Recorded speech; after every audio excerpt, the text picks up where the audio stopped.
while since my last video. I haven't been at home by myself for a while, so obviously I can't just do one of these if there's people walking around and stuff. Well, anyway, home. So today I want to talk about basically, let me just get back to a bit to the, what this channel's about and everything, and what's the point. So my shtick, because everyone's got a shtick, so what I'm all about is, I think that, okay, so I'm an anarchist, which means I believe in self-ownership and that ultimately people should be responsible for themselves. So, and that because you own yourself, other people don't have the right to tell you what you have to do. Which basically means that I don't believe in the state, because the state is necessarily violence. Now, part of this, of what I believe, is also I believe that society isn't in the kind of place where if government was to just disappear, then everything would be hunky-dory. So I'm well aware that this is not the case. So what can I achieve? So what I think is that people in general haven't even given 5 minutes to the thought of what self-ownership means, what is the basis of our society. And one of the reasons that I think that this manifests, that it's very obvious that people haven't given a thought towards society and what freedom means and all things like that. It's just generally the way they actually treat themselves, and people don't treat themselves with any care. And it's, although it might sound all hippie to talk about self-love and things like that, but it is, it's fundamental to life, but it's fundamental to our relationships with other people and everything, that if you don't care for yourself, how is anyone going to care for you? What are the parameters for an acceptable interaction between people if we don't even care for ourselves? And one of the ways that it's like most obvious that people don't care for themselves is the way they treat themselves. So although the golden rule is you should treat other people as you'd have them treat you, I think that really it should be the other way around. You should treat yourself as you would have other people treat you, because that's just where people go wrong in a big way, because they don't even have the self-love to actually care about treating themselves well, not abusing the body, and not eating crap, and not being in toxic relationships, and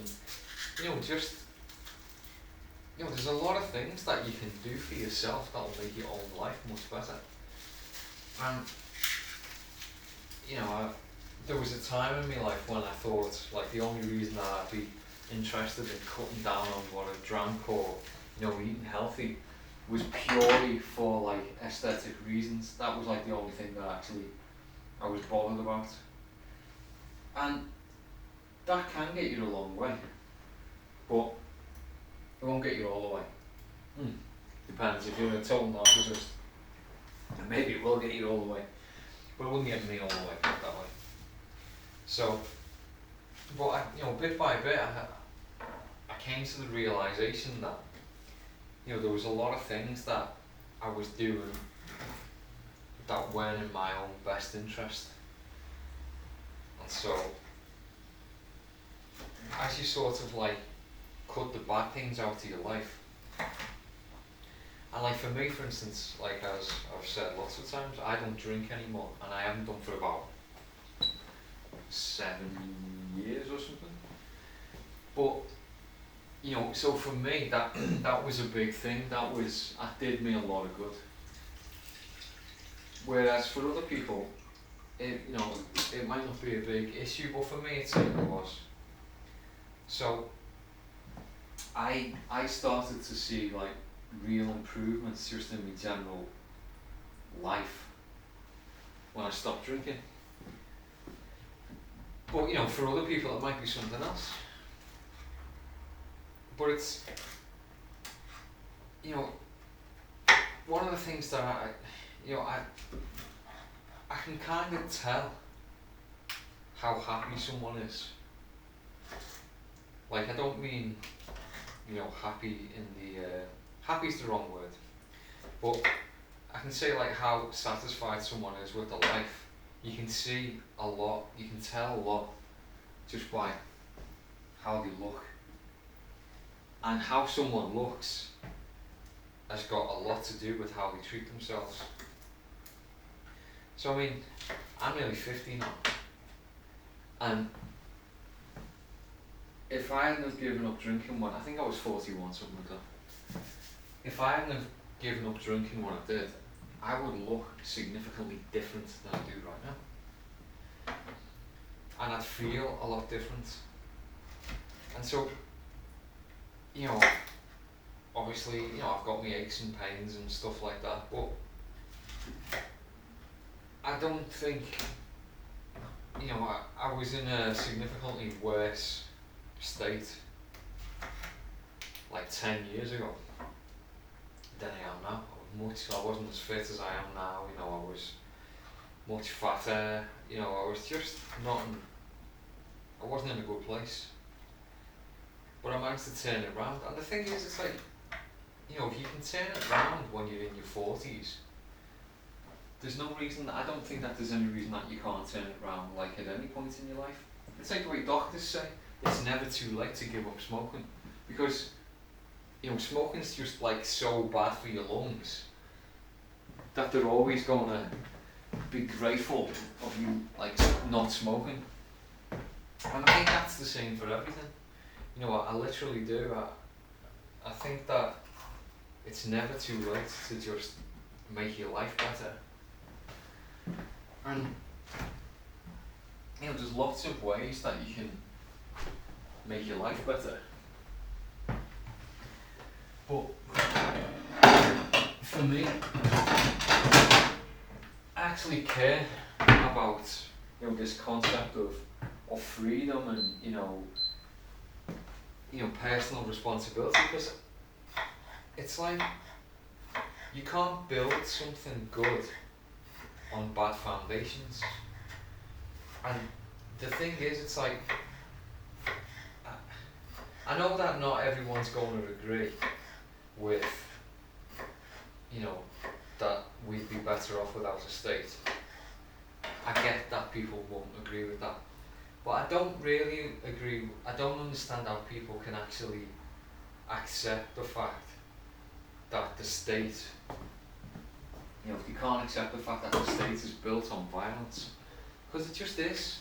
Because the whole point of, even democracy is like, it is, you make your choice of your preference, but then if you don't want to do it, it gets enforced on you by violence. It's like, if you don't agree with your taxes going to war, there's nothing you can do about it. That's just the way it works, because we're taken off you without consent. I mean, whether you say that you consent later is a different thing. If something is going to be taken off you no matter what, then that's not consent. It just isn't. You know, you've got to do mental gymnastics to try and convince yourself that, oh well, I do agree, it is consent and stuff. It's not. No, stop lying to yourself. So, given the fact that that's the basis for the state, then, you know, nothing moral can come out of it. You know, it's just the means justifying the ends is always a recipe for bad things to happen. Because by definition, the whole reason that you're saying, well, the means justify the ends, is because you know what you're going to do isn't good. Because otherwise, you wouldn't feel obliged to say something like that, because everyone would just be, that's great, yeah, of course we'll do this because this will happen. You know, it's not like, I don't know, there's no other like useful analogy to any other part of life where, you know, maybe you'd say something like, you know, that I've had like sciatica in the past, and sometimes I've had it treated with like you know, an electrical current, and I hate it. You know, it hurts, I hate it when you do that, but it works. So maybe in that case, the means justify the ends.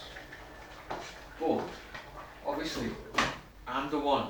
No one strapped me down and told me this is how you're going to have to get treated. It was like, do you want this to happen? And it's like, yeah. It won't be comfortable. Fine. Will it fix me? Yeah. Go on, do it. And at any point during the treatment, I could have just got up and said, stop it! I hate it! I can't do it anymore. But, you know, that's just that's consent. And the thing is, there's no consent of the state because you're born into it. You know, perhaps even if there was the argument that you could somehow opt out of the state, then you might say, well, you know, there is consent because you can leave at any point, but you can't. And the thing is, that's kind of like the crazy thing. It's not like.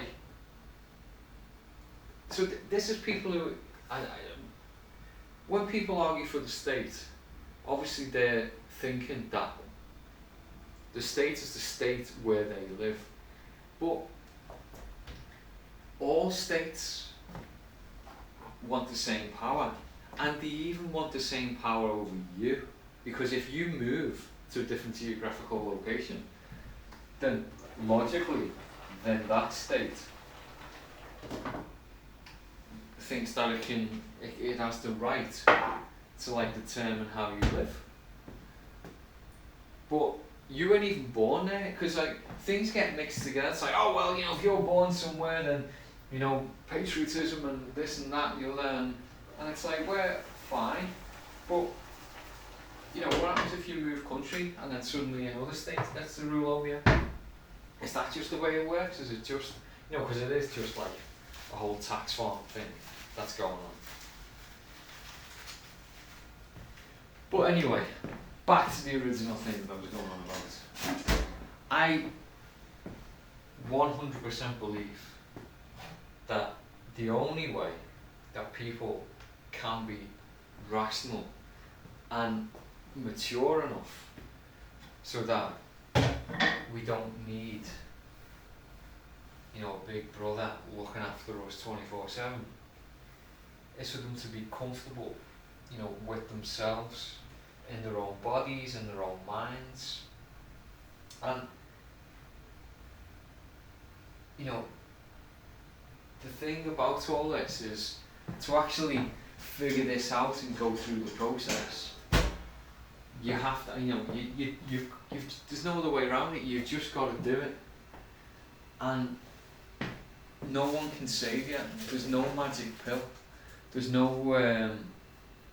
you know, no one can just like click the fingers and all of a sudden you've fixed stuff, or you know, there's no equivalent in terms of like philosophy of vote for me and I'll just sort it out for you. You know, anyone who tries to like sell you that in terms of like, you know, personal development, it's just lying to you. And the thing is, you might fall for it at first, but surely if you've got any real interest in making your life better, eventually you figure this out. And you know, it's all just it's a personal journey, but you know, it's all kind of like, you know, it all sounds very woolly to say, oh, you know, it's a personal journey and you've got to do this and you've got to do that, but you really do. And you know, even, you know, like even in Christianity or stuff like that, there are things that have been said by, you know, attributed to Jesus and things where, you know, the kingdom of heaven is within you. And you know, I don't believe in the historical Jesus thing, but you know, I think that these type of teachings have come from many cultures, and a lot of them, you know, go, you know, that's what they're pointing to, is the fact that you've just got to sort it out for yourself, you know, and you know, you're the one who's in charge of your morality. Now, I'm not saying that you get to choose what's moral and what's not moral, because, you know, I think that, you know, as human beings, you know, we have universals, you know, we have a certain number of legs and a certain number of arms and a certain number of eyes, and although some people can have slightly less of something or slightly more of the other, you know, in general, we're the same. And I think that applies to like morality, our morality as well. You know, I do think that there's things that, you know, no, you don't need it in a holy book to know that you shouldn't murder people, that you shouldn't steal. And, you know, basically, although we've all, you know, we're tribal animals, that's why that's why the state at some level resonates with us, because, you know, we think we compare it to the tribe. But the tribe, you know, for a start, the tribe didn't like, if you went to war with the tribe, it was because it directly affected you. You know, it wasn't like the elders got together and decided to have a war and like, oh, let's just send the young ones off to go and get killed. You know, that wasn't part of tribal life. It doesn't mean that there weren't wars, but obviously it was people, you know, fighting over territory or something like that, but everyone was directly, you know, involved and responsible, and it was just, there was no governance because there was just less people. You didn't have to force people. You know, does everyone want to eat? Yeah, well, we're all going to have to work on, you know, finding food. That's just the way it worked. Whereas now, everything's abstracted, but the worst abstraction is the fact that people think that they don't have any personal responsibility, or even that they don't have, you know, it is their responsibility to look after themselves. It's like, if you've got less than someone else, you're not a victim. You know, it's just like, that's just the way it works. You know, I'm afraid to say it, but you can't, you know, stealing someone else's stuff in the name of fairness, it's not moral. There's no morality there. And like I was saying, you can't build something good on bad foundations. And you can wish that people would be more generous all you want till the cows come home, but you don't fix it by stealing other people's stuff. It doesn't work like that. The universe just doesn't work like that. And everything isn't just a construct. Lots of things are constructs. Like, yeah, don't get me wrong. You know, we do have our constructs, but you can't just like decree that, well, because there's unfairness in the world, then we're allowed to steal to make things better. And that's just what the state, it doesn't matter what state, all states are like that to a more or lesser degree. But there's only two types of there's only two ways to be. There's either, freedom, or just totalitarianism. And, once you've got away from freedom, that's the state. There are no states that are free, because all of them require you to, all of them will just take from you, whether you want to or not. And the point is, because people just, maybe it's a coping mechanism, I don't know, but, maybe that's why people don't take responsibility for themselves, because they know that the state is going to steal from them anyway. If they offer any kind of resistance, then you get into some kind of it's painful to go through day-to-day life, and it is. Me coming to the conclusion that the state is immoral and that there's no such thing as authority, it doesn't make my life easier. It absolutely doesn't. It makes it worse on some level. But at the same time, at least I've got this, at least I feel like I've got the concept straight. At least I know what's going on. At least I've, make the real decision to try and emancipate myself. Because you can't just, it's ridiculous to think that some benign character's going to come along and just fix everything for you, because that's not why people get into politics anyway. It's like good people who want to help people go and help people. They don't get into politics. Why would you be a politician? Because it's not about helping people. It's about power. It's about, influence. It's about, feeling that you can control people. That's why people become politicians. And like Douglas Adams said, anyone who wants to be a politician should be immediately ruled out. Actually, maybe he didn't say that. Maybe that was the Emperor of the Universe had no idea that he was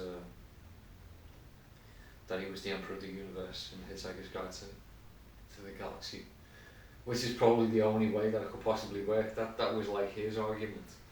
I think it was someone else who said that if you want to be a politician, you should be banned straight away, and I totally agree with that as well. It's not like being a politician. It's like people who want to be a politician, you should treat them with the same skeptical nature as if someone who wants to be a surgeon. You say, why do you want to be a surgeon? And you say, I just want to cut people. You'd think, well, this guy should not be a surgeon. Well, that's what politicians do. They think that they just want to be there to get their own way. Why do you want to be a politician? I just want to make people do stuff. I want the power. No one will tell you that. I think it's Larkin Rose wrote the whole book, the most dangerous superstition, and it's, this is exactly what it's about. It's about, people go along with this because it's just a superstition. Like I've said before, statism is a religion. In the same way, it's been said a lot of times that communism and fascism are all religions as well, because they are just based on the ideal. There's a dogma there, and that's just we've got to believe it, and we'll act as if this is the way that's going to fix everything. But I don't think anyone at the end of the day is going to say. So that's the thing. Only a statist will justify their actions in terms of okay, so he killed 100 million people, however many Mao killed. I mean, it was tens of millions of people. But it was because, and then it gets justified. They try and justify it. It's what's going on? You're obviously sick in the head if you think that there's any place for justifying anything. Anyone who's killed, I mean, you shouldn't kill people anyway, You know, was it Stalin that says something like, you know, killing one person is a tragedy and killing thousands is a statistic? You know, he knew what he was talking about because he was a psycho as well. And it's just, you know, it can't be, it can't be and it shouldn't be justified. But all these people just do anyway. I mean, there was a congress of like the Spanish Socialist Party just at the weekend, and I didn't really follow it because I'm not interested. But one of the things that is amusing is like they're up to their eyes in corruption, like in charges and people being investigated by the courts and the whole thing. But then at the end, they all get up and sing the Internacional, you know, the communist hymn. And it's like, you know, there's nobody, you know, the amount of people that have sung that song, like, and then gone on to do such, like, terrible, terrible things. You know, it's not like, you know, even the people who say, oh, well, communism's never really been tried, you know, they should, I mean, surely they admit that, although when they did try to do it, even though they didn't get it right, they did kill millions of people. You know, millions of people have died because of communism. When you imagine saying, well, I mean, Nazism's never really been tried, you know, we just think, you're nuts, you're a nutter. But like, you don't see anyone, I mean, you know, anyone who at the end of a political rally raises the hand and starts doing fascist salutes is, you know, rightly looked at with, concern, shall we say. You know, there's something not right with this person. I don't think that we should trust them because they might do some really bad things. But at the same time, you can just like put your fist in the air and, you know, sing some communist song, and it's just like, oh yeah, because, you know, we're looking after the workers. That's like, you know, it's like, well, there's more workers than there are bosses, so obviously the workers should have the power. It's like, you know, if you look at like an IQ test, there are more stupid people than there are intelligent people. Should we just have all the stupid people in charge maybe because there's more of them? Is that where the power should go, just to stupid people? You know, should we test? Are you stupid? Oh yeah, okay, great. And all the power's yours. You know, it doesn't make sense. You know, can we not, is there no sense of meritocracy anymore? I mean, I'm skeptical of the word meritocracy because Tony Blair was the guy. The first time I ever heard of it, it was him saying it. And I thought, oh, great, because I was like young and stupid. But, you know, it does sound like, you know, I think it is exactly what we need to be embracing, is just like, you know what, anyone can have a good idea. You know, isn't that the ultimate, like, diversity of just like letting the best person for like anything to just do the job, or, you know, do whatever needs to be done.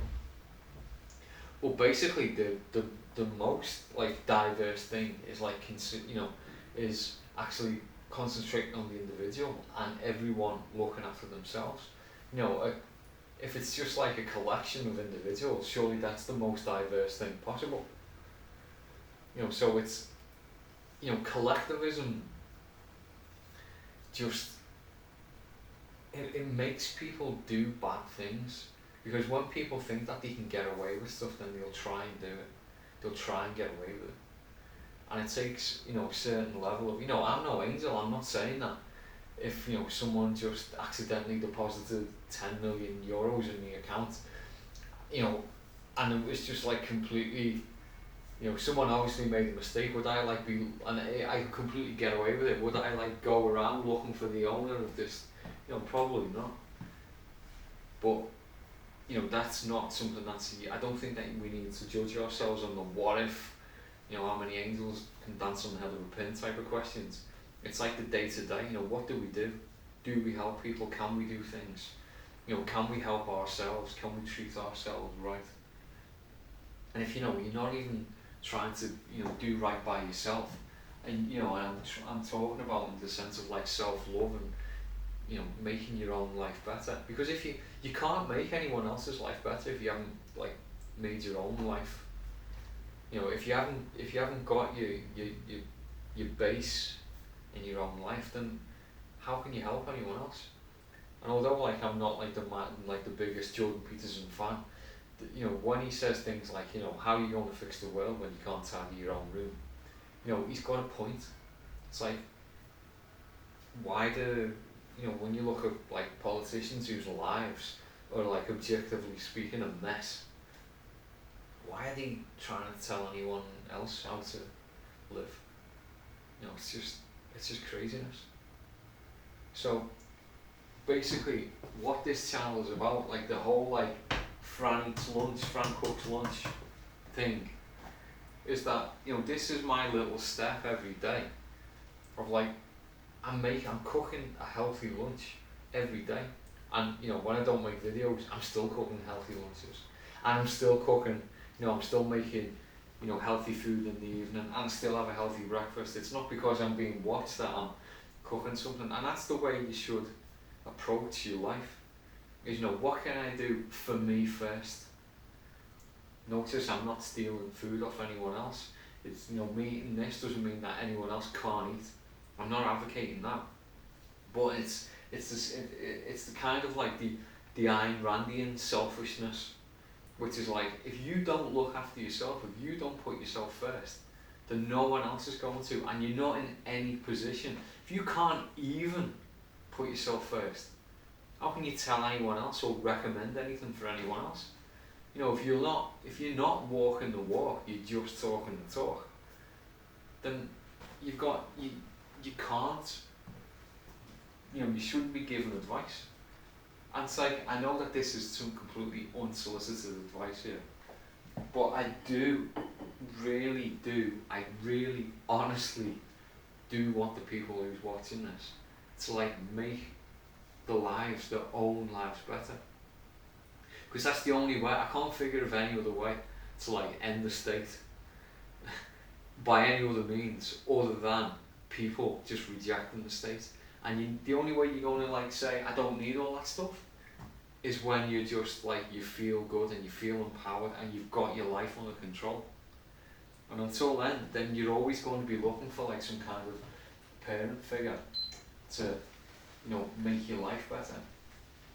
And it's just not going to happen, and it's not good for everyone, because that affects me. The fact that someone else, or like that 90% of the people in the world think that just the state taking half their income is a good thing,